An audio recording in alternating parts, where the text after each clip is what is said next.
Welcome to the REITE Club podcast, where the focus is on helping you, the real estate investor, advance to the next level. And now let's join this week's hosts and share ways for you to customize your life.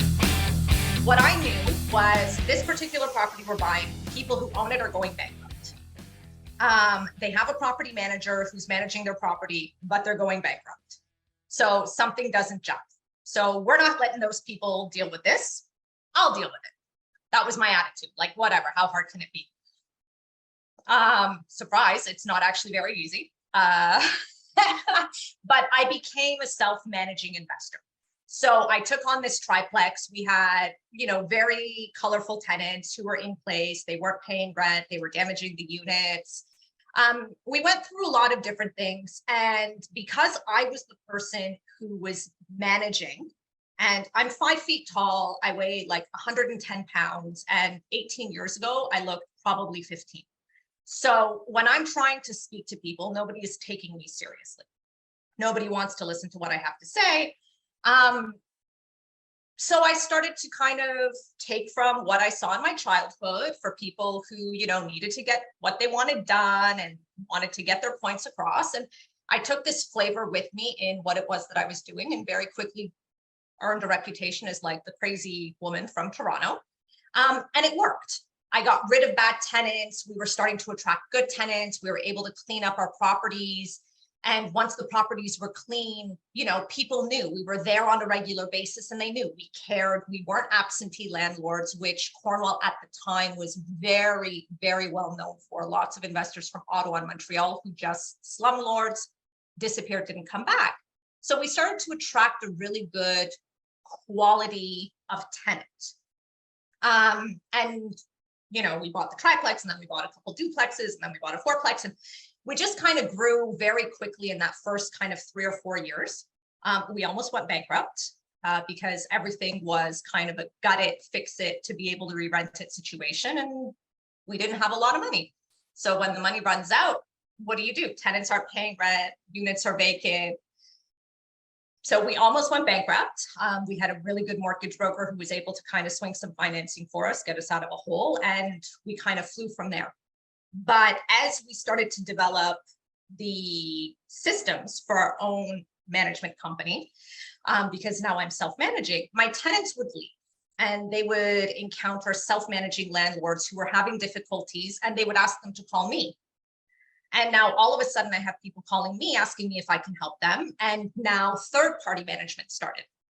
And it all was word of mouth. We've never really advertised.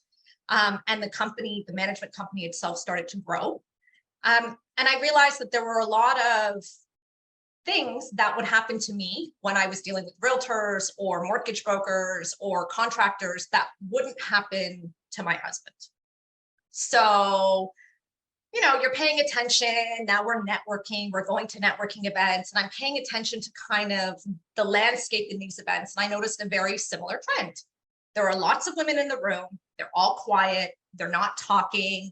When they talk, they're getting shut down really quickly, and they don't really seem to want to continue to push their point across.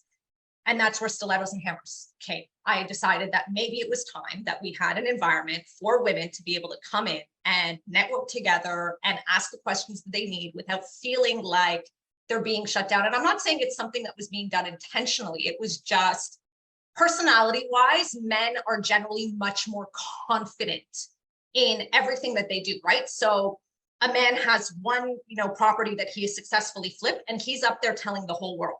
And he's confident about it. He knows he did a great job. And a woman will do the same thing. And generally speaking, she's not going to say anything about it because she thinks she did 100 things wrong, right? So when we created Stilettos and Hammers, and we created this environment where women could come in, and it was only women, my husband was the only man allowed. It was amazing to hear the stories and to see this network of women suddenly helping one another, asking questions, growing and developing. And we went. So we started Stilettos and Hammers in 2013, I think it was. We're still growing. We're growing. I've got a group of women we're flipping properties in the US with. We've got a group in Ottawa. We've got a group in Toronto. We've got a group up in like North Vaughan. We did a lot of online stuff during COVID, and we're about to start back with that whole online to in-person transition in September. But it's beautiful when you have a group of women who are there and they're comfortable to ask the questions.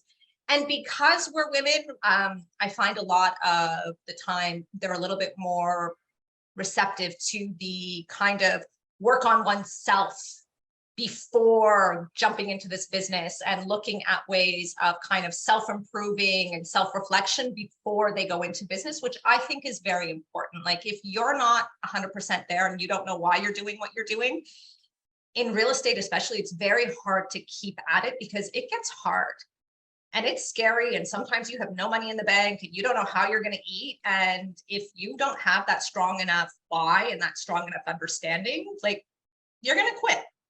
And you're going to quit right before it gets really, really good.